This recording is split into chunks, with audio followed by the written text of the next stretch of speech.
তেলটা রেখে দেবে কিন্তু আমার জন্য। আগে ডিমের ভাজা দিয়ে খেতে হয়।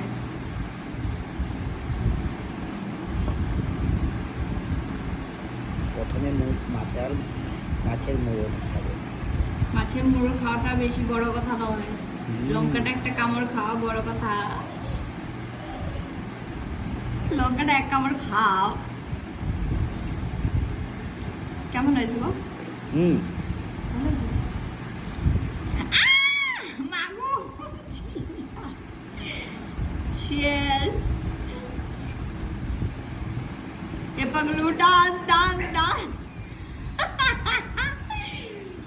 অবস্থা খারাপ। লেবুটা মুখে দাও, লেবুটা মুখে দাও। অবস্থা খারাপ।